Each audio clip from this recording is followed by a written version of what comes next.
Номері 8-ші Сүгірбай Байтықов атындағы орта мектептің 10-ші сынып оқушысы Оспан Маржан.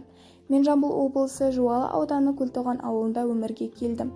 Кез келген адам өзінің туған жерімен мақтануға және де оны қастерлеп, ешқашан ұмытпауға міндетті деп білемін. Менің ауылым таудың маңайында орналасқан. Сондықтан да болар табиғаты өте ерекше, әсем.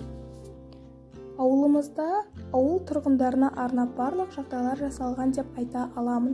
Соңғы уақыттарда газбен де сумен де қамтамасыз етілді, және де ауылда мемлекеттік мекемелер де баршылық. Мысалғы мектеп, аурухана, әкімшілік және де ауылдың өзіндік ескерткіштері де бар.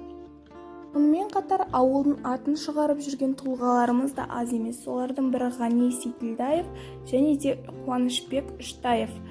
Бұл екі тұлғамыз да ауылдың мақтан тұтарлық батырлары деп айта аламыз.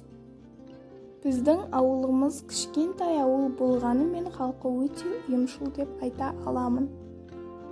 Мысалға, ауылда асар салт дәстүрі өте жақсы сақталған.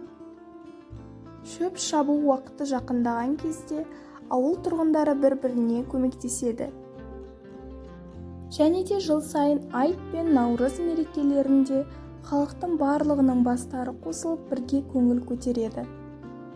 Өзімізді қорытындылай келсек, туған жеріміз мейлі үлкен қала болсын, мейлі кішкентай ауыл болсын, оны кез келгеніміз құрметтеуге, қастерлеуге, мақтан етуге міндеттіміз.